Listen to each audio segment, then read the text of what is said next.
Hey, Hi, Gina, welcome. Hi, Chris. That little ticker at the bottom was really cute. I don't think I noticed it before, but I like that. Yes, Um, Hello, everyone. How's everyone today? they're well. They told me all individually earlier. Well, they can add their own, they can tell me themselves in the comments, Chris. Well, also, they could add their names, their organizations, which city and state they're from. And I have a fun question. I have a fun question to be answered in the chat. It's not related to the theme for today, but it is related to summer since it's hot outside. I actually came up with two questions. So I'm deciding between which one. I think I got it. Okay. If you could have one treat for the entire summer, would it be one, s'mores, or two, ice cream? And it would have to be like the same flavor of ice cream over and over again. So name or which state or city you're from, and then what summer treat are you choosing? S'mores or ice cream? You can only have one. Chris, what are you choosing? I'm getting ice cream. There's a Grand Old Creamery here on legendary Grand Avenue in St. Paul, Minnesota, sometimes ranked as one of the top 10 creameries in the United States of America. And they have a flavor called birthday cake. And if there is a better flavor on this earth, I don't want it because after I'm introduced to it, about 3 weeks later, they're going to find me in a puddle of it, my heart having stopped because I will have consumed nothing but that in the intervening time. Okay, okay. I'm this is a hard one for me. I'm gonna share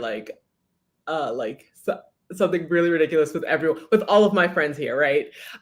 So I love s'mores so much that I used to in the wintertime, because we used to have in the summertime we had a fire pit, so I would roast marshmallows over the fire pit. In the wintertime, I got one of those flamethrowers from those little lighters that Oh, yeah. Torch. I would I would torch marshmallows in my kitchen and make s'mores at home that way. That's how much I like s'mores. So I think I might lean towards s'mores with this one.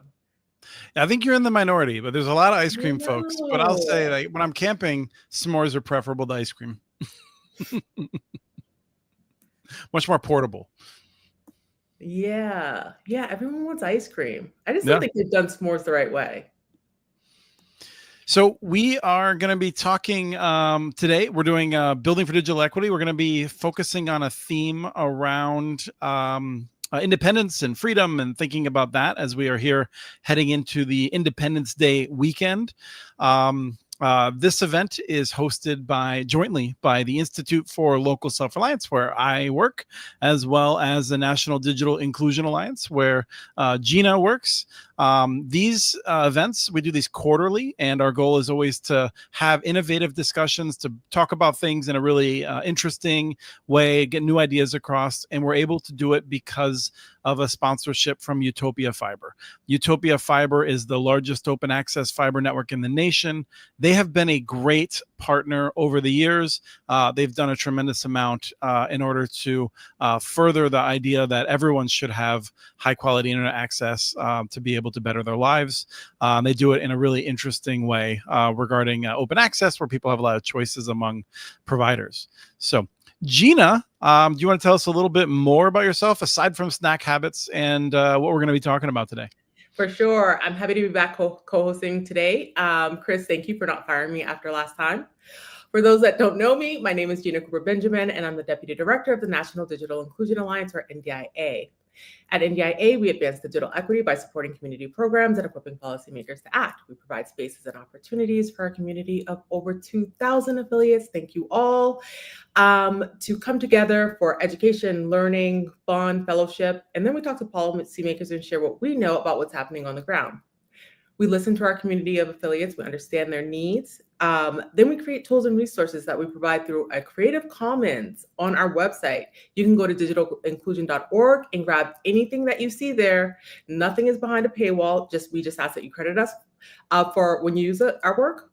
We talk about digital equity and digital inclusion, or whatever you call them now. So you might say digital opportunity, digital access. I've seen other phrases, digital freedom. We talk about them a lot. Everyone should have what they need to be able to safely participate in the digital world in a way that is most meaningful to them. To get there, we advocate and provide tools and resources on low-cost internet, strong device ecosystems with low-cost options, digital skill training, and technical support. Essentially, we talk a lot about technology and digital access while centering humans and human experiences in the process. So, Today, we've titled our episode Wired for Freedom, Digital Access in the American Dream. Oh, dreaming that this is a dream. More nightmarish right about now for a lot of us. But we won't get into that American dream discourse. But this is a timely conversation. So we're going to uplift some great digital inclusion work happening in communities across the country and restore my dreams of a more just, robust digital world. We've got a full agenda today. We're going to start with an icebreaker led by Sky Downing of Digital Left. After that, we'll hear from my team member and friend, Amy Huffman, who will share some insights on Universal Service Fund, USF.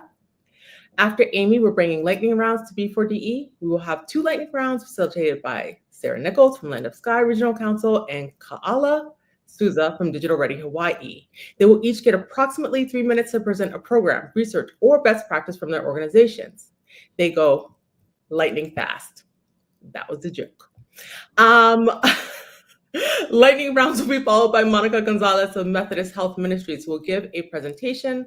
Then before we say bye to y'all, we'll close with a panel moderated by Sean Gonzalez of ILSR, featuring Tony Patala from City of Oakland, Patrick Messick from Oakland Undivided, Autumn Evans from Rocket Community Foundation, and Elisa Valentin of Public Knowledge. Wowza. We have some heavy hitters today. Chris, that is our agenda. If people have comments or questions, what do they do?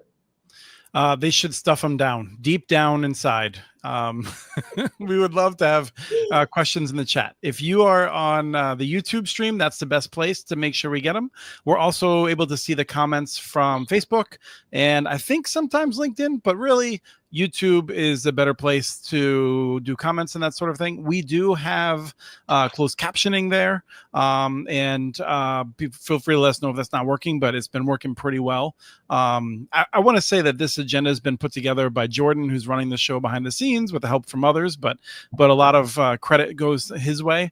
I pushed for this theme of freedom and independence. It's something that I think resonates strongly with me, and I think the people who are doing this work, we often think about how we can try to make people's lives better and trying to resolve problems. We focus a lot on the problems, and I think sometimes we need to remember that we are part of a great experiment of trying to help people live better lives, and we don't have to focus on the negatives.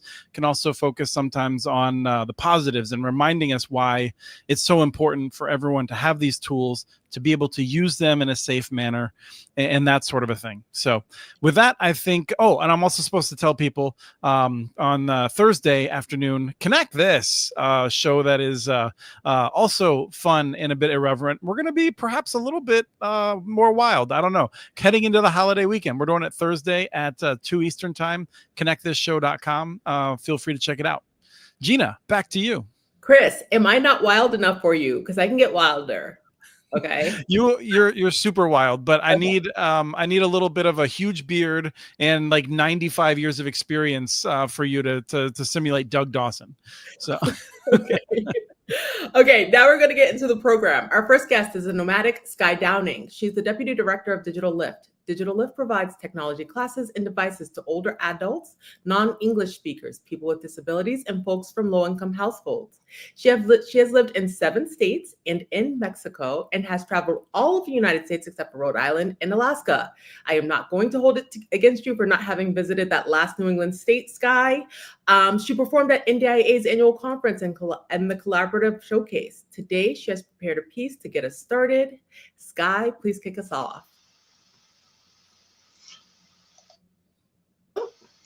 All right. Greetings, everyone. I would like to start by thanking Kyla Williams-Tate for inviting me into this space today. Kyla, you were bold enough to be the first to carve out a place in the digital equity world where art, healing, and justice work could converge. That was visionary, and I want to honor you for laying that pathway for us. I'd also like to give deep thanks as well to Jordan Pittman and the team at ILSR and our partners at NDIA for hosting these events and uplifting the voices of digital equity practitioners across the country. My name is Sky Downing, and I do currently serve as the Deputy Director for Digital Lift, formerly known as Community Tech Network. At the heart of my role is people operations, supporting our teams through both the triumphs and the turbulence of these days. That care work has become especially heavy lately. I don't have to tell anyone this, as we navigate a deeply unstable funding landscape shaped by the political decisions which are far beyond our control. So many are facing layoffs, furloughs, and financial uncertainty. And as someone responsible for caring for others during these times, inclusive of my special needs child at home and our 78-year-old friend who we care for in our home as well, I've been reminded how critical it is that I also care for myself. So before I started this work, I was and still am a professional blues and jazz singer. I used to think of performing as a form of meditation for myself. Those moments on stage were very grounding. But when the pandemic hit, the stages went dark and gigs disappeared and musicians scattered. At the same time, I was leading a small nonprofit called Austin Freenet, where we kept the city's only publicly accessible computer lab open as an essential service provider throughout the pandemic. It was relentless. And like so many of us, I pushed through, serving from a place of depletion, eventually becoming disconnected from myself, my family, and my community who needed me the most. I made myself sick, and in many ways, I'm still healing from that time. So now, as our field faces new waves of crises, I can feel those same visceral responses returning, but I'm working daily to apply the lessons that I learned at that time. Self-care is not a luxury, it's a discipline, and it's resistance. It's essential if we are to keep showing up for our communities and for each other. So this morning, I would like to offer you a moment of breath, a reminder that we must fill our own cups before we can pour into others. When Kaala reached out to me and asked me to do this, I had a song on my heart immediately. So we'll call it a sound healing meditation that I wrote that night after receiving her communication. I am currently calling it Loving Light. It's a call back to ourselves, our wholeness, and a gentle act of restoration in the fight for justice. So I would ask all of you to sit back, relax, close your eyes if you choose to, and just be with me in this moment. Feel free to sound with me if you'd like to. Otherwise, I hope this is received well.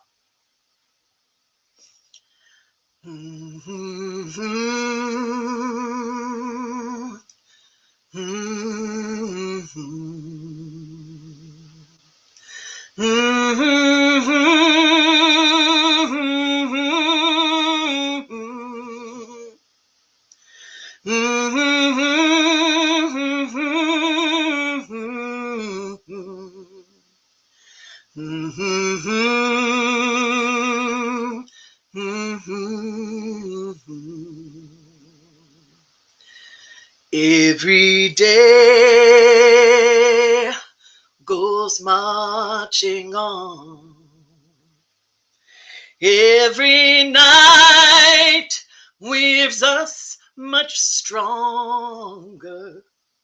Every fight lasts this much longer, while loving light and freedom's reign.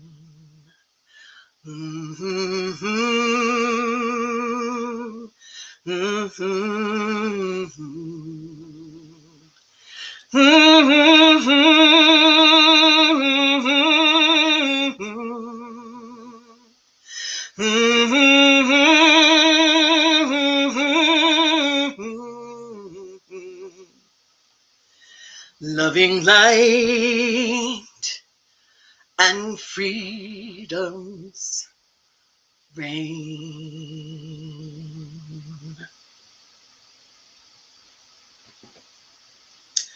That's it. That was terrific, and really, really appreciative. I think it's it's going to be a little bit nerve-wracking to sing into your computer, hoping that all the technical stuff is representing yourself well, and I think it came through really well. Wow, Sky. Definitely just took us to the church. And I am so appreciative. I felt that in my soul. thank you so much. Like, Thank you so much for having me. Thank you. Thank you. It really, I'll just say it's funny to me because I feel like live performances are so special, and even though we're not in the room with you, it just still came through. So yeah, I really appreciate you kicking us off on that with that energy. Yeah.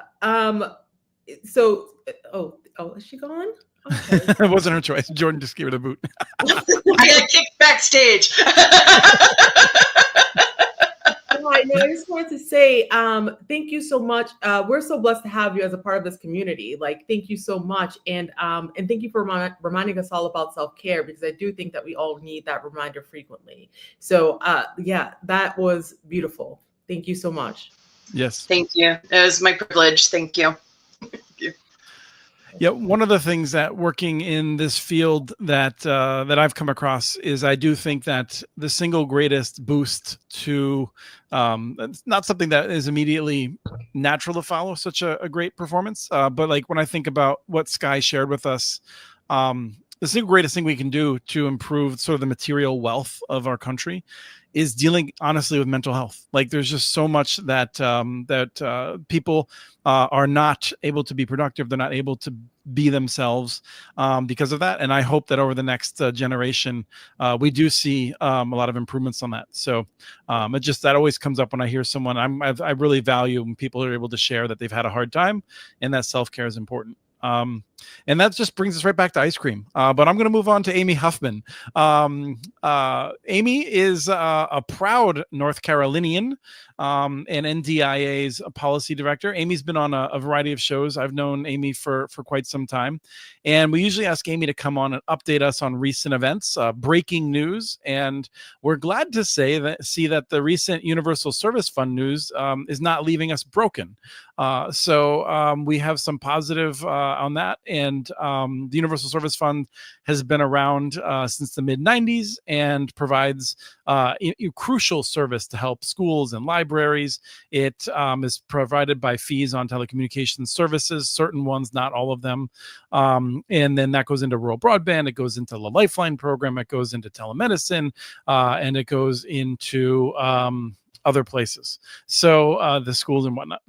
Amy, with that, I don't like reading stuff. I prefer to just assume I'll be able to get it close enough, and then experiences like this don't dissuade me. So, Amy, what happened on Friday? Okay, so first, you just kind of covered it, so I don't know why you need me here. And second, all I said is that it's not broken. Can we work into my contract to not follow whoever just did the most beautiful artistic thing that just happened? Because that has happened the last 2 times, and then I get on here and I'm all weepy and I'm so excited. It's so beautiful. It's so beautiful, but it's a very hard act to follow. And normally I'm bringing bad news, which is, Anyway. Not today, though. Not today. So today I have good news, which is really exciting. Last week when I said to our executive director that I had forgotten what it was like to win, Angela was like, "That's really sad, Amy." But it's really exciting because we did win. We win a really big Supreme Court case. So Friday. So let me back up a little bit. A few years ago, organization brought to a couple suits to different courts challenging the legality essentially of the Universal Service Fund. They were arguing basically it's legalese, and so it's way above my head and pay grade, but I'll give you the boiled down version, is that they were arguing that basically that Congress didn't delegate the appropriate level of authority to the Federal Communications Commission, and then the Federal Communications Commission was not really managing the fund appropriately by delegating to USAC, which is the Universal Services Administration's company. Thank you, Chris. Thank you. You're on point today. So anyways, long story short, as you all know, court cases take a very long time. And so this has been in going through different courts for many years. And earlier this year, or actually last year, the Supreme Court said, "Oh, we're going to hear this case. It sounds important. And so earlier this year, they heard the case. It was actually the first time I'd ever listened in to a Supreme Court case hearing. It was really interesting to hear the justices ask questions of both the FCC counsel and also the counsel for the organization that brought forward the case, which is Consumers Research. And we in DIA were an intervener in the case because our affiliates, you all, have a stake in this outcome. And so we, along with Media Justice and the Benton Institute for Broadband Society, joined the case as interveners and filed an amicus brief, and really have just been championing the case on behalf of our 2,000 affiliates. And so basically the court ruled that the case that was brought forward, the challenges to the law itself and to the way that the FCC was managing the fund were incorrect, that the law was written well and that it did not violate any taxing law, and that FCC was delegating it to USAC appropriately. So that's good news. That means that the fund is here to stay. As it stands today, as the law, as Congress originally created it and intended it to be. And what it means is, so basically what that means is schools get to keep having internet to their buildings. Libraries get to keep having internet to their buildings. Those are two really important things, right? And then also low-income households can still receive Lifeline. And then rural hospitals can still receive internet to their buildings to help, deliver the critical care that they deliver. So all good news. What I will say is for a while now, the fund has been depleting, and so therefore the fund still needs to be modernized. The law still needs to be modernized, and so we still need Congress to act. But the good news is they're not going to have to do so under a ticking time bomb, and they can take their time and come together, put together a thoughtful framework and a path forward to ensure that the fund not only continues, but is modernized to fit today's needs and what folks today need. Awesome. Anything? Oh, well, actually, I don't know that there are any questions, but I do have a question, Amy. Sometimes we use terms, and I just want to make sure that everyone understands what you mean by modernizing USF. Can you explain that just a little bit for people who might not know in the audience? Yeah, so the law was passed in 1996, and I don't know how old you all were, but I think I was in grade school, right? It was designed a long time ago, which means there's things that are outdated. I'll pick on the Lifeline program in particular. The Lifeline program provides low-income families $9.25 a month. And it originally was for a landline, then it moved to a mobile phone, and then now households can apply that to their broadband bill. I don't know how many of you have a broadband bill that's $9.25 a month, but I'd say it's not many of you, right? If any of you. So that really is only a drop in the bucket, which was why the Affordable Connectivity Program was created, and it was so successful because it was a higher dollar amount and it had a lot of things that were good for a lot of wide swath of populations and households. And so in a modernized USF, we would like to see a more robust affordability mechanism like the Affordable Connectivity Program. Right. And then the other half of that the providers worry about is that right now, a few services are taxed very heavily. Other services are not taxed at all, which, is people are always cool, let's play games and try to avoid paying taxes. But if you want to have a system that works, generally you want to have a system that kind of makes sense. So that would be a goal within the modernization as well. So Amy, thank you so much. We're going to run into the lightning rounds, I think. So you can go, express your displeasure with whoever tried to come into your room.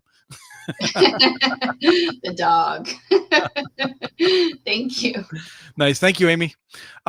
One other piece of news that we wanted to share, but we didn't have time to work in, we didn't know that this was going to be happening, is that 21 states and the District of Columbia have filed suit with the Trump administration on an issue that is related to the Digital Equity Act. Sean Gonzalez and I actually just recorded a show this morning about it for the Community Broadband Bits show, in which we go into a little bit greater depth. This has to do with the mechanism that the Trump administration has been using to disappear grants, to shut them off, to reverse them after they've been given, or to decline to hand them out. There's an article that's popping into the comment stream right now. The Washington Post had good coverage of this, and so the article is entitled "These 5 Words Have Killed Millions in Grants and Advanced Trump's Agenda." Highly recommend that if you're trying to dig into it. I'm sure we will talk more about it in the future, but in the meantime, I think I hear some thunder on the horizon. Gina, do you hear that thunder? Yeah, Jordan, insert sound effect. Lightning rounds are up. We'll have, so lightning round 1 will be with Sarah Nichols, the Energy and Economic Development Program Manager for Land of Sky Regional Council. For those of you who don't know, Land of Sky Regional Council has been around since 1966. They offer economic and community development, workforce development, and mountain mobility, among other things. Land of Sky Regional Council is a multi-county local government planning and development organization. Sarah won't be talking about this, but she hustles as an orchestral bass player and once passed up touring in an international all-girl band. I will have to ask you about that later, Sarah. Our second lightning round will be with Kaala Souza, the Executive Director of Digital Ready Hawaii. Digital Ready Hawaii believes that digital readiness is one of the ways Hawaii can have a more resilient economy and deeply connected communities. I believe that too. Their goal is for Hawaii to be at the forefront of digital literacy, equity, and readiness nationwide. In 2023, Kaala was recognized as a Social Impact Entrepreneur of the Year by Hawaii Business Magazine. So today we have Sarah and Kaala, who will spend several minutes summarizing a bit of their work for us. Thank you. We'll start with you, Sarah. Thanks, Gina, and glad you gave me that storm intro, because we're going to talk a little bit about a big storm we had here too, and what it's like to keep up the good work and being wired for freedom every day, meaning blue skies and gray skies. My name's Sarah Nichols. I am the Energy and Economic Development Program Manager at Land of Sky. That's in Western North Carolina. We're a planning agency. We work on regional initiatives more broadly, and my work is in clean energy and broadband things, meaning everything, access, and adoption. Next slide, please. So West Engine is birthed out of a locally branded name that was to connect 6 metropolitan cities in the region. But I said, hey, if we care about broadband, the wires and the signals are only so important. It's really everything that keeps people offline. So we are now coming up on 6-7 years into the West Engine initiative. We still do infrastructure planning, but we also have an active device refurbishment program. We do a lot of planning and research. We have a digital literacy initiative that's funded by the state of North Carolina. Thank you. We have an advocacy coalition that's funded by Dogwood Health Trust and is called the Blue Ridge Broadband Alliance with our friends at Benton.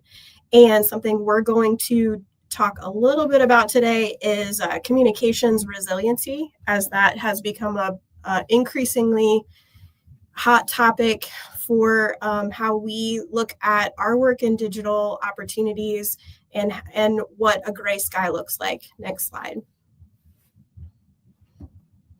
So in fall of 2024, Western North Carolina was hit with Hurricane Helene. And if you are in an industry that is about getting and keeping folks online, this was very frustrating and hit close to home. I call it, I was personally offended by how this storm took out a lot of our communications technologies. So 75% of the region's cell phone coverage was out. We had 200,000 customers. That means household addresses, not actual people. Probably closer to 400,000 people were kicked offline because we had like 1,700 miles of fiber that was damaged from the storm. To put this map in context for you, all of those black areas were how disconnected they were. So we had in Western North Carolina what we have now come to find out was the closest thing to a complete blackout in the history of a storm in the United States. Next slide. So what did we do? What does West Engine do? What would you do if everyone in your region was kicked offline? We started looking for a place. So the fact that we have a history in working with providers and infrastructure came in handy.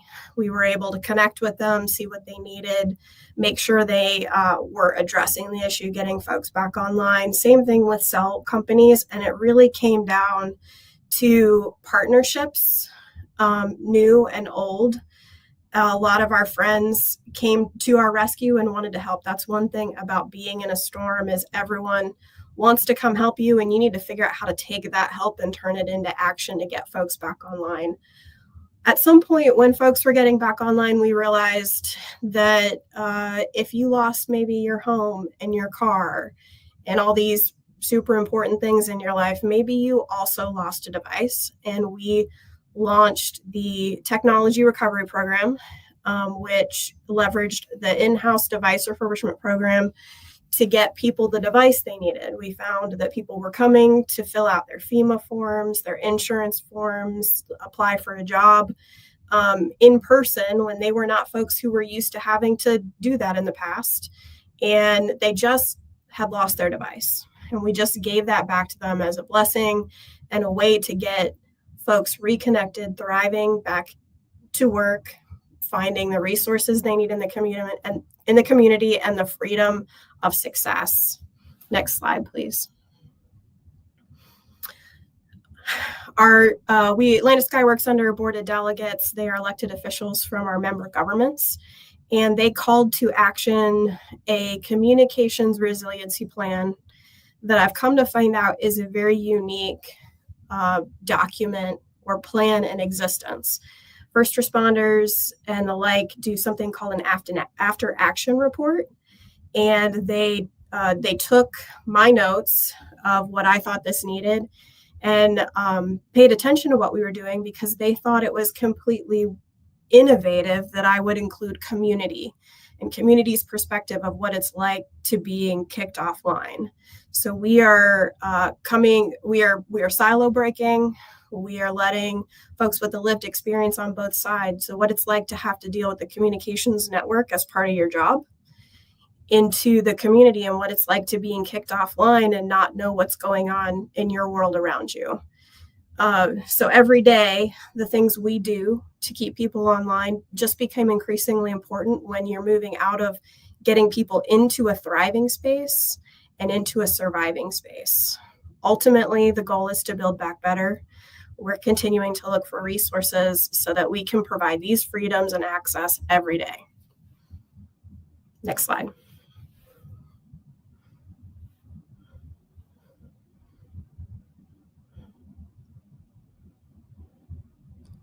I think that was the last slide. I don't think that was the last slide. Well, yeah. Thanks for listening. Thank you for doing that work. That's the recovery after this is it's so difficult, and I think people who are trying to figure out what to do in the event of that, it's not like you can just have someone ship you a brand new device if you don't have a bunch of money to pay for it. So or the cell phone to call them or look up how to order one. Yeah, I can't imagine how hard it would be to be in those circumstances. So I'm glad you're doing that and all the other work out there. I mentioned Doug earlier. I know he's in your neck of the woods, so I'm sure he's involved. Friend. We love Doug. Thank you, Sarah. We're going to bring out Kaala Souza now. Hey. I get to go. Is that it, Chris? I just boom, just like that. Great, right on. I'll be lightning fast as well, maybe. But aloha to all of you. In the 1800s, Hawaii had one of the highest reading literacy rates in the world. We had over 90% of the nation of Hawaii could read by about 1850 or so. And just put this into perspective, the worldwide reading literacy rate was around 19%. USA was like 78%. So it was legit. And what I have in front of you here is a slide of a picture of one of our last queens, second to last queen, I guess, Queen Ka'ahumanu. And this was from a letter that she wrote in 1822 2 years after the missionaries first arrived in the island. She says, many are the people, few are the pala or the letters, the books that were there. And the reason she wrote this was when she was on the island of Kauai, she was surrounded by people who wanted to read. She was surrounded by people who had this deep, deep, deep hunger, this deep thirst for reading. And she sent this letter back to Oahu, and she said, tell everybody we to send more books, to send more letters. The people were ready. And I think that's the key thing for me. I'm hopeful, by the way. We talk about some of the legal things happening on the federal level. Maybe the money comes back, like this lawsuit or something. But I don't want to wait. The waiting is, the people are ready, and we can do stuff now. This is a lot of times, if you go to the next slide for me, when you think about Hawaii, this is not me, by the way. I didn't even want it to be, but I mentioned I'm here in Hawaii. I'm on the island of Oahu. I'm Native Hawaiian. I was raised by my grandfather. His name is Francis Hyde Kalani Honoho Mako Meyer the First. And when you introduce yourself in Hawaii, you introduce yourself not really like where you're from so much as who you're from. And this is a deep sense of place. And this place is what drove so much purpose back in the 1800s, like who you are, who you're related to, this legacy, or what we call kind of a responsibility, kuleana. It inspires us. And so, Hawaii is known for surfing for sure, but we had a legit legacy of literacy back in the day.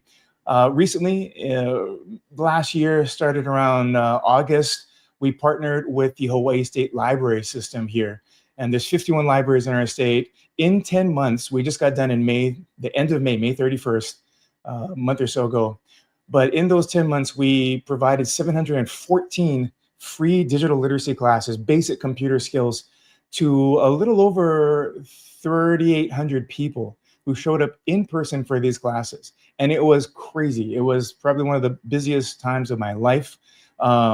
And it was a lot. People wanted to come. They didn't get anything except for the knowledge. But it was very similar to what I imagine Queen Ka'ahumanu was experiencing when she was surrounded by people who wanted to learn. And it was motivating and inspiring for us. The thing is, over 6,000 people registered. 3,800, showed up. So a lot of them didn't come. And some of the barriers, they're real. Transportation, but some of it I think is anxiety, it's fear, it's embarrassment, it's doubt. I think that sense of place is a little bit missing, but the desire to at least sign up was there. The desire to learn was there. And for us, it's about removing those kind of barriers, not so much the physical infrastructure barriers, which I'm super excited that people are working on, but those other ones that are kind of a little bit less visible. This is a picture of King Kamehameha III, Kauikeaoli, who said, "Hail Puni Pala Pala Ko'u, mine is going to be a kingdom of literacy." Queen Ka'ahumanu was regent. She was, when he first became king in 1824, 25 actually, he was 12 years old. In a generation, he had made this thing happen. The ali'i, or the royalty, the kingdom leadership, this was the vision. This was a national vision. The kingdom supported literacy. They didn't tax the ships that brought in teachers. They built 1,100 schools in a generation. They paid for paper. It was amazing. They had thousands of newspapers, all written in Hawaiian. And in 1820, we didn't even have an alphabet until 1822, I think. So in a very, very short time, we went from no alphabet to nearly universal literacy.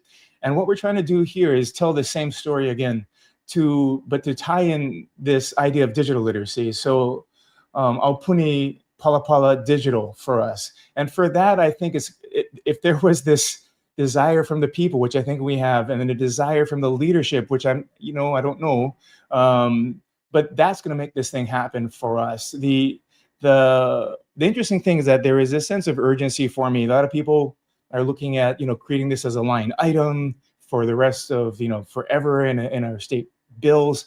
But I think it's much shorter than that. I think digital literacy, the kind of digital literacy that I'm working with people who have computer skills less than 1, This is a much more urgent thing. This is very, very time sensitive. 2 years ago, we had a class in Waimea on the Big Island. About 8 months before that, 9 months before that, we had 30 people signed up. But it took us a while to get the class, I'm sorry, the 30 people registered, but it took us a while to get the class actually implemented. So 8 months later, 9 months later, we actually held the class, and there's about 20 people that showed up. And I said, what happened? Where's everybody? You know, that, and it turns out that it wasn't any of these lack of transportation, it was that people had died. And it's a little bit dark, but I want to underscore the fact that we can't wait for, you know, whatever funding is going to happen. Let's do what we can do now. You know, looking at the digital equity funds, if we did have that, would that help? Maybe. Is it going to move the needle a lot? Maybe. I don't know. But urgency is the thing that's essential for us. It's not panic. It just means acting now with what we have. If you can go over to the next slide and the last slide for me, please. This is an actual picture of the letter that Ka'ahumanu wrote. She wrote this in 1822 in July. We had the alphabet in January of that year. Like, I can't even imagine what it takes to be able to learn how to write in a language that didn't exist. So just amazing, amazing desire. But she said there are many people, but few letters, few palapala. She says, I want you to send 800 letters. We want literacy because it may make us wise. And I think it's true. It's about opportunity for us. You know, we had so many people sign up for this, and, you know, thousands of them showed up for it, but there's still thousands left that didn't. And I'm not sure why, but, you know, a lot of our national data is going to show that 30% of our workforce is not even going to pass a basic computer assessment. For us, that's hundreds of thousands of people. And it is definitely that computer skill. But for me, it's a little bit more of that, the connecting. I mean, why are they not showing up? They need the computer skill. I think they do. But it's not just that. It's these barriers that are preventing them from signing up, from learning, from surrounding the class and saying, let me in, I want to come. And if we have that kind of desire, we're good to go. So our sense of place, our purpose is what's going to drive us to do this. And I want to fan that flame in there. So Christopher, thank you. Gina, thanks for hopping on there, cutting my time a little bit, helping me do this. I get a little bit fired up about this. No, it's wonderful. I really appreciate you bringing that history back, and it reminds me of another conversation that I had with Mikhail Sundust, actually, with Gila River down in the Arizona area, and he talked about how you know, his people and the indigenous in general are people of technology, right? It's immigration, yes. It's irrigation, there's so many different things that they've done over the years. And then, you know, we have a time now where we're used to this colonial period, and there's a different technology that was brought in, and so there's a sense sometimes that indigenous people don't have technology or literacy, and we certainly see what can be done when everyone is given tools. And so I appreciate you bringing that back, and it's the perfect, I think, thing here, because I always come back to this issue. This isn't charity. This is unlocking the remarkable talents of people that have a lot to contribute and making sure that everyone can contribute. For sure. Thank you. Yeah, I really appreciate the history you shared with us. I think the history of our, sorry. I think take that. I think the history of our movement helps us to understand where we are today, right? Yeah. So I think that background was perfect for the audience to hear too. So I really appreciate you and Sarah coming on today and doing lightning rounds for us. Yes. Thank you. And we're gonna spring right forward. We always try to do more Q&A, but we're gonna spring right forward. I talked a little bit much earlier. And so we're going to catch up a little bit here. And we have Monica Gonzalez, who joined us last year as well. And Monica is the Community Initiatives Manager at Methodist Healthcare Ministries. And I just, you know, rather than saying a lot more about MHM makes a real difference in people's lives and looks at how it can materially benefit people and make structural changes to make sure people have better lives. So, Monica, I would love to hear more about Hello Kitty, but instead we're going to ask you about digital equity. So what's going on lately? What's not going on, right, Chris? I think that's the thing. We're all kind of whack-a-mole at this time, right? Just trying to figure out what's happening and what we need to do for our communities. But I think, you know, like the previous speakers just said, We have a lot of history to honor, and we have a lot of people who are resilient and who are willing to do this work. So I'm happy to be here today to kind of share the work that we're doing in the ground, but really what our nonprofits are doing, because they're the ones who are really leading these efforts. So next slide.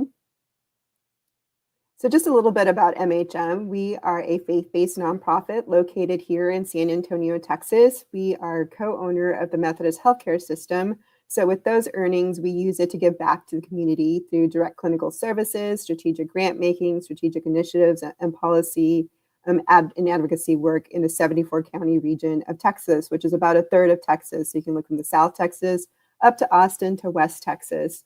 But really, like Chris was saying before, our board really wanted to improve health equity. And if we're talking about health, we have to look at the broader community efforts that need to be done. So in 2019, our board approved a new strategic plan that was looking beyond just access to healthcare. How do we support food security, digital equity, and economic mobility to really make sure that we're impacting a community's health and wellness? Next slide. So as a healthcare organization, why are we so invested in digital equity? Because we just want to have those fair and just opportunities for every community member. It isn't charity, it's about leveling the playing field. If we're talking about a person's health, that is only really 20% of what happens in a doctor's office. It's all these other social determinants of health, all these non-medical drivers like access to food, access to the internet, access to jobs and education that really impacts a person's health and well-being. So for us, we actually call the internet the super social determinant of health, right? Because we look at everything that we do today, it's around technology. Our world revolves around it. You know, if you think back to that moment when you got your first cell phone, you know, for me, it was back when I was 18, but that's not possible today. If you really want to be engaged in community and really improve your health and well-being, we really have to make sure you're connected. But not only that you're connected, is that you also have the skills and the technology and the affordability to really make sure you're addressing those super social determinants of health. Next slide. So from MHM, we really took an approach of making sure we were listening to the community. So we didn't come up with this strategy in a vacuum. And it isn't groundbreaking, right? Because it's really the whole spectrum of digital equity that we're addressing. But for us, we wanted to better understand, what does our community need? What do those 74 counties need? So we really took some time in interviewing stakeholders, local community members, nonprofits, internet service providers, even local government to understand what are those needs in the community. So we have these 4 strategic pillars: the ecosystem development, device access and connectivity, digital skills, and online benefit enrollment. Because we have those 4 pillars, one of the things that was also very important to us was that there was a digital navigator or connector, really support to get these things done. Just like in healthcare, where we have community health workers or patient navigators, we see the value of having someone to support you and move forward. So that's one of the things that we're really trying to make sure we're addressing in our strategy and with our partners, is having that digital navigation support. But as times have become really turbulent over the last 6 months, and especially the last month for digital equity with the DA cancellation and BEAD restructure, it's really that ecosystem that is going to drive things forward. So really partnership and collaboration is really key to the work that we're doing today. So I think that's really one of the beauties that we've seen on the ground, especially here in South Texas, is that we're seeing that partners are coming together and really working and having some of these difficult conversations, because the money is not going to be flowing like the money was expected to flow, but doesn't mean that the need isn't there. It just means we have to shift the way we're working and how we're thinking to be more resilient and to really start collaborating and creating stronger collaboration so we can move this work forward. Next slide. So I just want to quickly highlight that, you know, we created a digital equity cohort. So we have 35 plus partners who we've been working with over the past couple of years who are focused on delivering the strategy. But as you can see, we have partners from all different sectors. We have some who have digital equity experience. That was something that was important to us. But the other thing was really important to us is that we engaged organizations who really had on the ground partnerships, who really were skilled in community engagement and building programs. So when we were engaging our partners, it was not necessarily that they had to have digital equity experience, but it was more about their community and they understood their community. So we have organizations from libraries to healthcare to education, workforce development, formerly incarcerated. We really do cover all those 8 covered populations. because they're really responding to their community needs. And so we want to make sure that digital equity is layered into that work. Next slide. So here's a snapshot of our digital equity grantees, kind of highlights over the first year of really having this program. So you can see the numbers and the outputs, and you can definitely see that impact.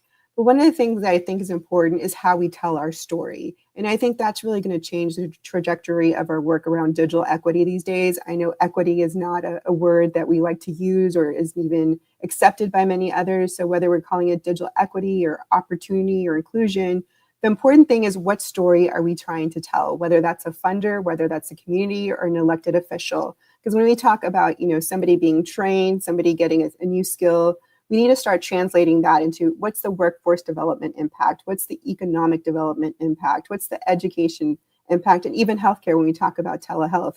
I was talking to funders last week or a couple of weeks ago at the Grant Makers and Health Conference. And one of the things I mentioned is, yes, we're all supporting telehealth, we all need to see the importance of telehealth, but are we really thinking about the spectrum? Are we thinking, does that person have affordable internet? Do they even have access? Do they have the skills? So when even thinking about creating new apps or creating new programs, we really have to think about the digital equity spectrum to make sure we're addressing the whole community needs. And I think that's really something that our grantees have really been trying to do, is to support digital equity on the ground to be responsive to the community's needs. But as we look forward over the next 12, 16, 18 months, it's going to look different. And I think as an organization, as MHM, we're taking a step back and reevaluating our strategy to see what is the best way forward so we can continue to support our partners and continue to support our communities, because that's why we're doing it. As Chris said earlier, it's not charity. It's about making sure our communities have the skills, have the internet they need, and have that affordability, because if we're really going to think about freedom and justice, they have to have those just opportunities. And I think that's it. And I went kind of quick, but I wanted to make sure we catch up a little bit. Thank you. I really appreciate it, Monica. We really value the work that we're doing with you. And I wanted to note that we're hopeful that we'll be able to share some cool things this fall with some of the work we're doing over the summer to dig in to some of the neighborhoods in San Antonio. Thanks, Chris. We appreciate your partnership and everything that you're doing to bring light to this work and bring your expertise to the region. Thank you. We are going to have to, sorry, Monica, really hope we'd have more time. But we are going to run into the panel. We were doing this. We were like, wow, we got all these people. How are we going to make it fit? And for some reason, I think I missed a math equation somewhere, Gina, because there's all these really great people and I don't want to cut anyone short. I'm gonna throw Sean Gonzalez up. Sean is our associate director of communications, or for communications. And Sean, I'm just gonna let you introduce the panel here. So I'll hand it off to you, and then I'm gonna cut you off, in a little bit. So be ready for it. All right. Thank you. Well, I'm glad to be among folks who are intentional about being wired for freedom, especially because Independence Day has really always been a little messy for me, not just because of the barbecue sauce that I get on my white shorts at cookouts every year, but Independence Day gets all the fireworks, but we have to be mindful that it's also inextricably linked to the dispossession of indigenous people of this land, the enslavement of Africans, the ongoing demonization of immigrants. But here we are, and I think all of us can agree that a part of human nature is that we're literally wired for freedom, wired to seek opportunity to reach our potential. So quickly, I'm going to consult our ancestors. One of my favorite quotes on freedom is from the clinical psychiatrist Bobby Wright, who says, "Free your mind and your behind will follow," that was a saying that George Clinton and Funkadelic made into a song. And then Wilma Mankiller, indigenous rights activist and former principal chief of the Cherokee, who said that the secret of our success is that we never, never give up. Today, we have a panel of frontline digital inclusion warriors that have freed their minds on what's possible in this space. And all of them, like the folks attending this event, are not giving up, despite the so-called termination of the Digital Equity Act and all of the alterations to the BEAD program. So we'll bring them on one by one and then have all four come together to offer some food for thought and hopefully spark a discussion that will continue well past today. First up is Patrick Messick, who is the director of Oakland Undivided and also once taught my favorite basketball player, Steph Curry, yoga. Patrick, How you doing? Good, good. If only I had his jump shot. Thanks so much for the introduction and for the space today. My name is Patrick Messick. I have the honor of serving as the director for Oakland Undivided, an equity-based collective impact initiative that unites our city, trusted CBOs, community anchor institutions, and community members around the shared vision of bridging our digital divide for good. I'd like to extend my deepest thanks to ILSR and NDIA for convening us at this critical moment for our work and for our country.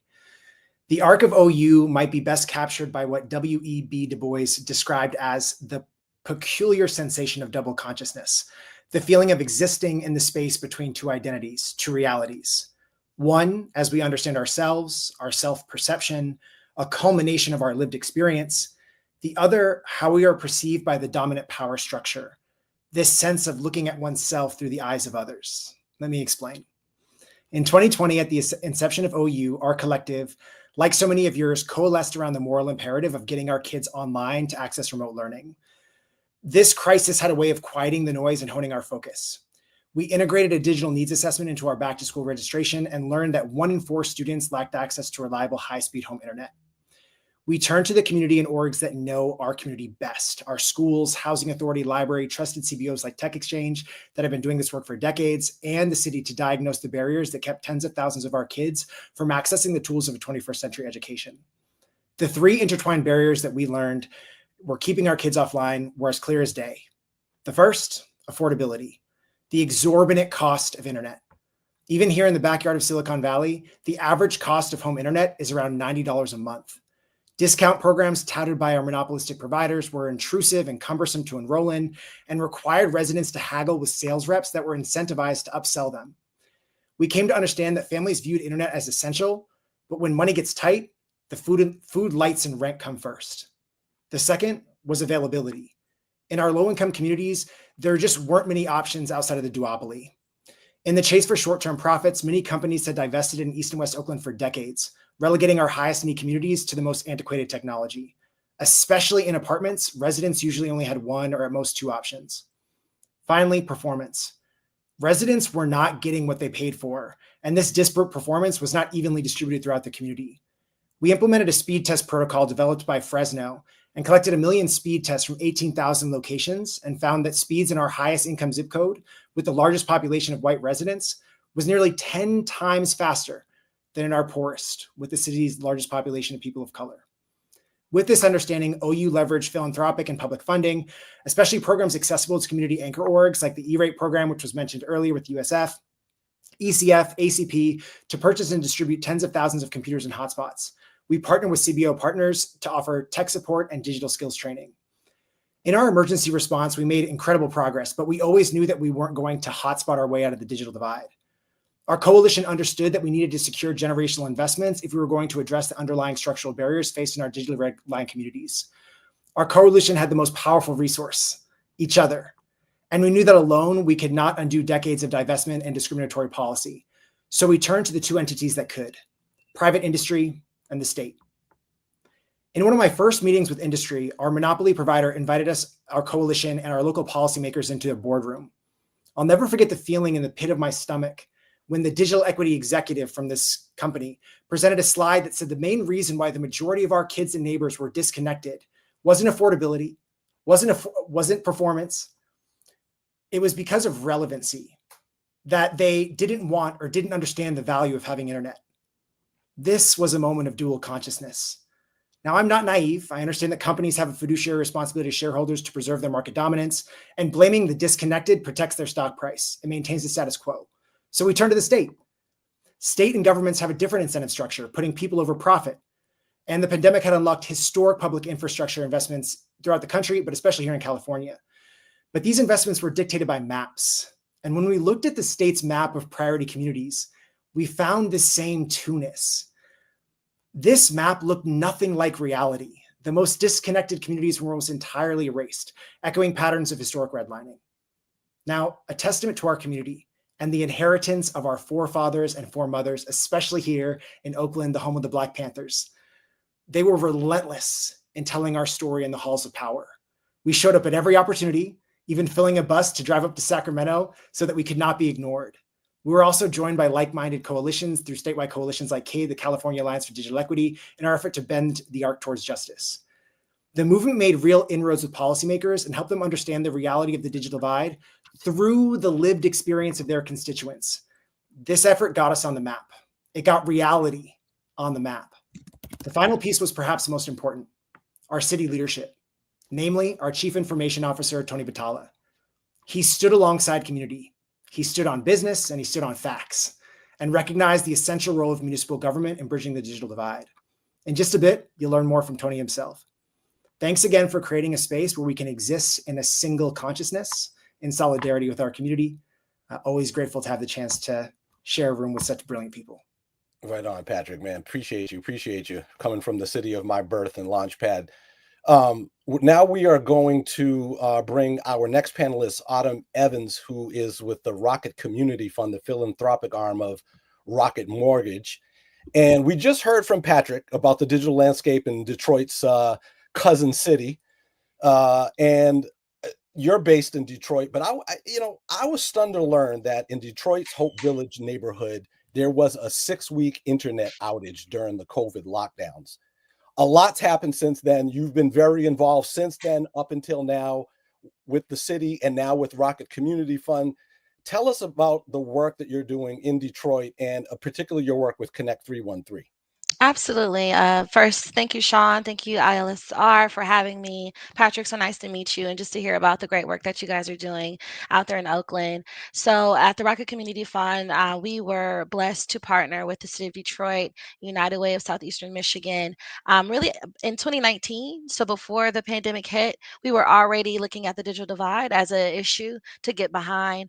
Rocket as a financial institution and really a tech company, we really pride ourselves on being more for profit. So looking at the digital divide as a citywide issue and providing resources, whether it be dollars, of course, awareness, marketing campaigns, and all those other things, bringing the strength of the company to support this mission alongside our community is one of the things that we are most proud of. So our work with Connect 313, linking it to our Rocket Classic that just happened this past weekend, which is a PGA Tour stop, and being the lead beneficiary of that in 2019, 2020, and ongoing, was really our way of making sure that this issue remained relevant throughout the times. And I think the pandemic really did a good job, unfortunately, of highlighting digital equity as a real-time issue for our residents. Over 30% of Detroiters do not have access or did not have access to high-speed, reliable, affordable in-home connectivity. And so Sean mentioning the Hope Village experience during the pandemic, we had a neighborhood experience the internet outage of over 45 days. And it wasn't until a resident reached out to the City of Detroit, the Director of Digital Equity, to say, hey, I'm having an issue, was that issue being able to be resolved. So speaking to Patrick's experience of, really looking at the business model of internet access and how it's very easy for communities such as Hope Village and those, mirroring in Oakland to be redlined out of opportunity. And that's really what it is. And so for that to happen during, such a sensitive time, for all of us, children were not able to, attend school, people were not able to work, elderly community were not able to access a lot of these health resources that we were pushing on them with telehealth and everything. It really just spoke to the moment. And so we're proud as a private company to walk alongside community in a very realistic and holistic way. One of our isms in Connect 3 is being community-led but expertly informed. So being able to provide, again, that additional resource and the assets of the business community to support a local initiative has been transformational for us. We saw with the benefit of this partnership and the power of the partnership during the American Connectivity Program sign up, blitz, as well as the EBB. And so Detroit being able to rank in the top 1 or 2 and stay that way for the longevity of the programs and the number of signups really speaks to the strength of our partnership to partner with local community voices, trusted community voices, to power that with the resources of Rocket, and then also the strength of the city of being that strong advocate. We were able to see a lot of strong success there. So really proud of the work that we've done with Connect 313 and also moving into the next iteration of what that public-private people partnership looks like. No, thank you for sharing that. And just listening to both you and Patrick talk about both the infrastructure side of things and then all of the other elements that go into addressing and trying to solve these connectivity challenges at the local level, all of which had been going on prior to the Digital Equity Act, BEAD, et cetera. So it's a real testament to how this work has proceeded and can proceed despite all of the challenges that we face. Next, we're going to bring in Elisa Valentin, who is the policy director at Public Knowledge. She loves spy thrillers, reruns of the Bernie Mac show. Now, Elisa, you recently wrote a piece, and I love the title, Countering the Politics of Deservingness in the Fight for Digital Equity, because I think that's really at the heart of a lot of the tension and beef that we have at the federal level, what people deserve. And in it, you had a lot of insights on the policy landscape and universal service fund reform in particular. Can you walk us through that? Yeah, sure.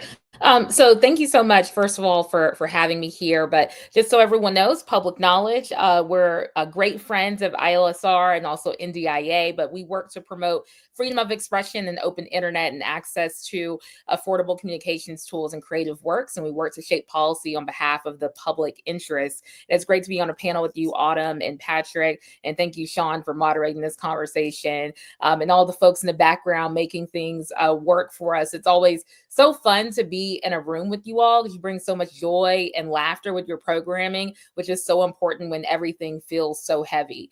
So I recently heard someone speak about what it takes to finish a race. And this will come at no surprise to folks, but it takes a certain kind of determination that's required at the end, right? It's different from what's required at the beginning. It's when you're most exhausted, when the hill is or feels the steepest, and when the finish line is just around the corner. That's the moment that you have to dig in the most. And so when it relates to this theme of freedom that you presented us with here today, it's very much so related, right? It's all about that struggle. It's that push and pull and those steep hills that you have to climb. And you guys know when you're closest to meaningful progress, that's when resistance intensifies. But it's always so when the stakes are the highest, and it takes our commitment. That's when it matters the most. And as Sky mentioned at the beginning of the programming, it's a commitment to ourselves first and foremost. It's a commitment to our communities, and it's also about the commitment to justice.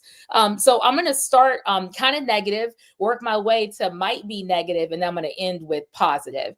So as you all know, there was the cancellation of the Digital Equity Act funds. So I won't go into too much detail there, but I do think it's important to say that there is a strong case to be made about how the cancellations of these funds was illegal, full stop. And that case can be made from state AGs, as Chris was mentioning earlier, but also that case can be made for organizations who were promised these funds. And I think that they could be successful in court, right? And those funds could be released. I do want to talk about a couple other hills that are pretty steep right now, related to the changes to the BEAD program and also related to Universal Service Fund reform that Amy talked about a little bit earlier. So just to level set, back in June, Trump's NTIA announced major changes to the $42.45 billion BEAD program, shifting towards a so-called technology neutral approach. I'm putting that in air quotes because it seems flexible, but it risks prioritizing cheaper, less reliable technologies that could harm rural communities in the long run.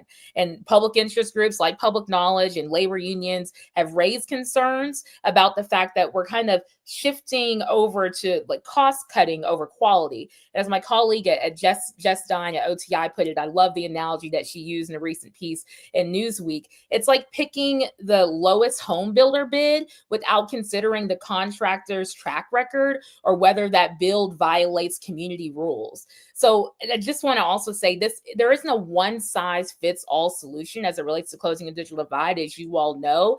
But remember, BEAD and Digital Equity Act was about giving states the freedom to choose what's best for their communities. And what's also of concern is what will happen with the non-deployment BEAD funds that states were promised. And that impacts folks in rural areas as well as in urban areas like Detroit and in Oakland. So currently, non-deployment efforts are no longer reimbursable. So support for digital equity efforts and workforce training and planning and coordination activities, those are no longer reimbursable, right?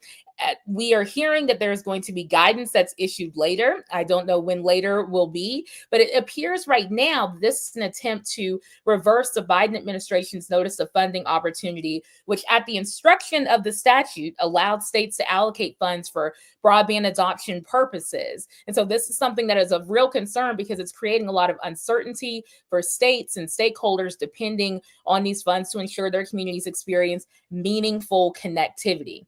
I also think it's important that we talk about the path forward. And I think that path forward is universal service fund reform, as you heard Amy talk about earlier. So as she mentioned, and just in case folks are tuning in late, this past Friday, the Supreme Court ruled to uphold the constitutionality of universal service fund. And that is a huge victory. This fund supports vital communication services for high cost areas, low income areas, rural healthcare providers, and for students in our schools and also for libraries. But now that we have clarity from the court, the message is clear. It's time for real reform now on both the contribution side as well as on the distribution side. We need a reformed USF that includes a permanent broadband subsidy modeled after the widely successful Affordable Connectivity Program that's not frozen in time like the Lifeline program currently is. It must be a living, breathing benefit that adjusts with inflation and meets the evolving needs of everyday people. Additionally, with the unlawful rollback of Digital Equity Act funding, our communities are losing access to the very tools that help them thrive and the money that people were counting on. This work is essential, but a modernized USF can help fund that. And lastly, it's critical that the commission can work to promote greater network reliability and resiliency. We're just hearing our representative from North Carolina talk about this earlier, and that is there's an opportunity there as it relates to USF reform to make sure that our networks are upgraded to withstand disasters, to cover post-disaster repairs, especially with all of the wildfires and hurricane damages that we're currently experiencing in the United States. But I just want to say that policy doesn't move by itself.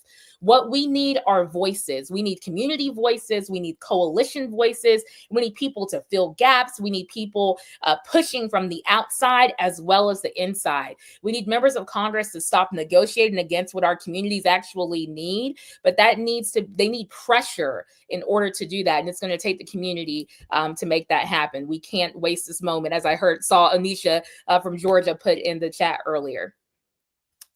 Wow. I mean, you packed a lot in there and right on point. Thank you for sharing that. And last but not least, we are running up against our scheduled time. So I'm going to bring out our last of our four panelists. This gentleman, Tony Batella, who is the CIO of the city of Oakland, is a big Bay Area sports fan. So I'm going to ask you to be like Ricky Henderson and run fast, man.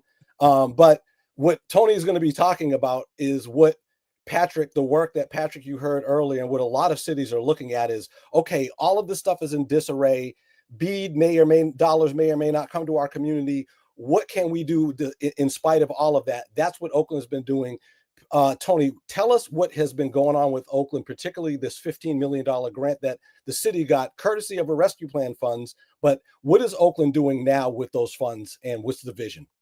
Yeah, no, thanks, Sean. I'm going to try to be quick in the last spot here. And thanks to ISLR, of course, for having me. It's a real privilege to be here with everybody, all these panelists and everyone who's spoken today. So much knowledge and experience. It's a great space to be in. So Oakland is the Oakland Connect project, particularly. I'm not going to go into super details, but I'm actually going to try to do is drop a link in here because we just published a broadband master plan that goes into really great detail, and there's a lot of tremendous work in there that I want to plug and highlight.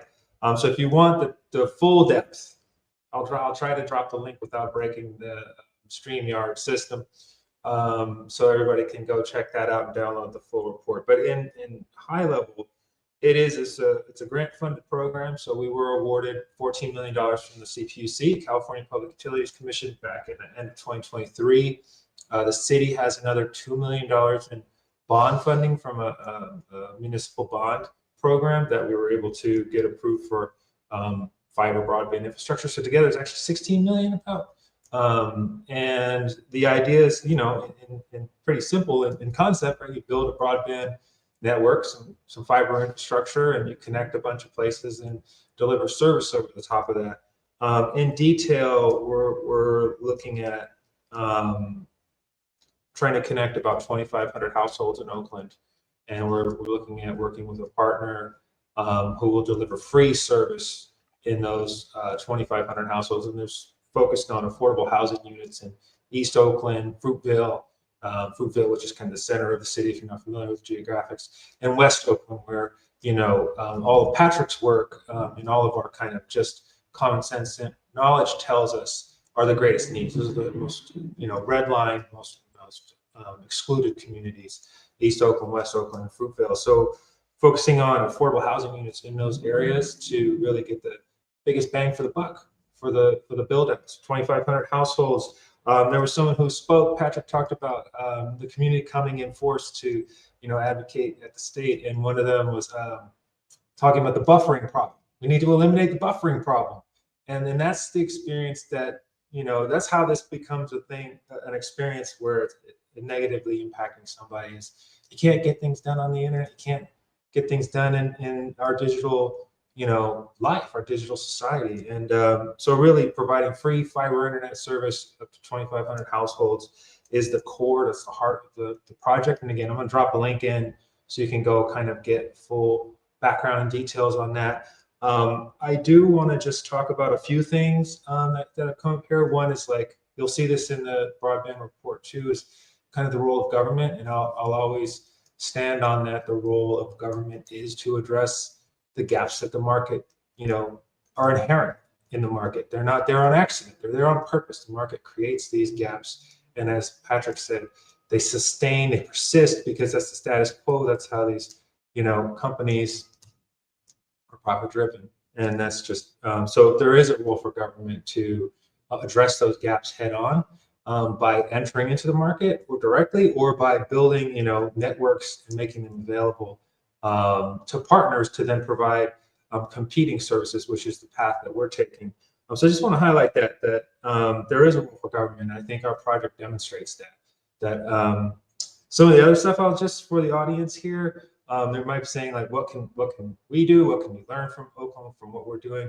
One thing, get a Patrick. That's the first thing you need to do, is get yourself a Patrick. If you can't get the Patrick, you need to get somebody who is you said, Sean, warrior, and that's the word I would use too, is you need a warrior who is just tireless, who's going to fight for your community, for the interests of your community, for the people, the folks in your community, at the state level, the city level, the federal level, whoever that needs to happen, they are there ready to fight. And that's a Patrick. You need a Patrick on your team. And then the second part is you gotta get some funding. So hopefully, use that Patrick to fight for B, to get B to where it needs to be. Hopefully we can get better, outcomes there with the way that that's structured, so that funding can go in and directly address the what we're trying to solve for. So even if you can't get the funding, though, the third thing I would say is, look at the infrastructure at the municipal level, at the city level. What do you have already? Lots of municipal infrastructures out there. Doesn't have to be a full-blown fiber ring. It could be segments of fiber. It could even be rooftops that you use to open up to do, fixed wireless. And fixed wireless, I think, is something that is a big kind of key in the whole puzzle. You need fiber, sure, but there are technologies like fixed wireless that are cost effective and can get you out into the community and can reach people cost effectively. Open that up and go for it. So those are things I think that communities can do now. And I think some of the stuff we're building in Oakland, which includes fixed wireless on top of the broadband network, can certainly be applied in communities from here to Detroit to New York and everywhere in between. So anyway, I'm going to try to drop the link in the chat. We'll definitely make sure they have it. We also wrote about your efforts, thanks to you and Patrick speaking with me. So we will make sure to drop that link in here. I want to, because we do need to wrap up here in the next couple of minutes. But we are aware that this great discussion has led to some questions, which is good, and I hope it leads to further conversation about what. And some of these questions have to do about where energy should or can be focused right now. And I want to just ask Patrick I want to ask each panelist to make one more point to respond to something in this discussion. But Patrick, for you, I want to kind of exercise my authority as a moderator, I suppose, to sort of use you as an example of real quickly, everyone just real quickly, in terms of where to focus, because I think a lot of the focus should be at the local and state level. But Patrick, the work that you guys did, talk real quick about some of the specific data that you were able to collect that was really powerful in asking for funding and mobilizing the coalition in Oakland. Yeah, let me just highlight two efforts that I think were really critical to us telling the story and moving towards that single consciousness. The first was a protocol developed by the brilliant folks over in Fresno Unified. It's a background extension that runs on all school-owned laptops. Most schools are using Chromebooks. The only way that Chromebooks work, they're data enabled, is if they have an internet connection. The schools have a vested interest in making sure that all those devices that are going out into the community are getting an adequate connection so that the students can access the tools of a 21st century education. Working with the school district, we deployed that extension. Every time the student opens their Chromebook, it runs a speed test. We were able to collect over 1 million speed tests at 18,000 locations to map those. And speed tests can tell you the provider, the location, and obviously you want to protect student data. So we anonymize it by census tract to make sure that, we're not getting too much of a detailed granular picture. The district has that and they can respond to it. But it allowed us to create a map that arrived at that understanding that in our highest poverty communities, the speeds are 10 times slower than in our richest.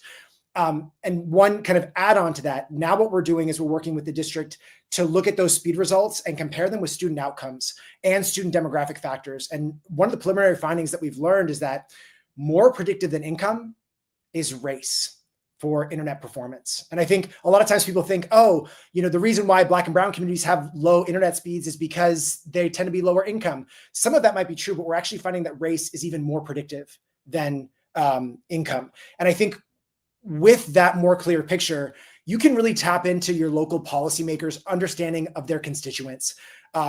Our elected official, when she saw that slide go up that said, the reason why 1/4 of your kids are disconnected is because their parents don't understand what the internet is, like she knew that wasn't right. And then when you're able to show the evidence that that's not right, she was bolstered with what she needed. And the next legislative session, she proposed a bill to ban digital discrimination. So just really want to encourage you to work with your anchor institutions to collect data at scale that kind of reaffirms what we all know to be true and uplift that community reality for key decision makers. That's terrific. That's terrific, Jem. Real quick, just a few seconds each, maybe. Autumn, I'm interested to hear what you think in terms of the focus of energy, and then also Elisa, if we don't lose you to the thunderstorms that you're dealing with out there, we'd love to hear your response to that, and then we can wrap it up. Absolutely. So, building off what Patrick said, and what we are doing here in the city of Detroit is going back to our roots and really partnering with our anchor institutions in a very more coordinated and a stronger way. We are working with our Workforce Development Board here locally to make sure that digital literacy is included in all of our career centers. So that is connecting us directly to the workforce strategy of the state of Michigan. We are working with our public libraries to do the same. And now we are working with our public housing to pilot a new connectivity option for our housing residents. So doubling down on what you can control and where you can have that influence, and pulling in partners that are regionally, have vested interest, while also, our beautiful advocates are advocating at that state and federal level, but keeping the momentum going and looking at where the resources are and where the strength is. And that's still in community, that's still in our anchor institutions, and just finding very creative ways to pull in additional resources from philanthropy to shore up what is already working with the partners who can have the most impact. So that's where I could say where we are focusing our energy moving forward and building those partnerships that last. Beautiful, beautiful. Elisa, please. Yeah. I would say check and see if your senator is a part of the Universal Service Fund Working Group. It's currently led by Senator Fisher of Nebraska and Senator Lujan of New Mexico, but there are other members, so I would check on that.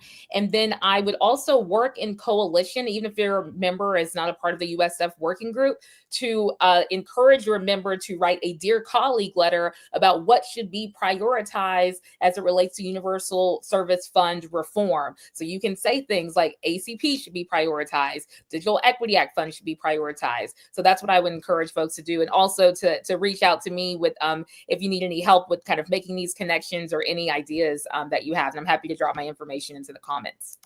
That's terrific. I want to thank our entire panel. And Tony, before we say goodbye, in 5 words or less, what moves city officials? 5 words. I would just say, I think philosophy, right? Philosophy, it's a philosophical choice. Either you believe that government can play a role in making our society better, or you don't.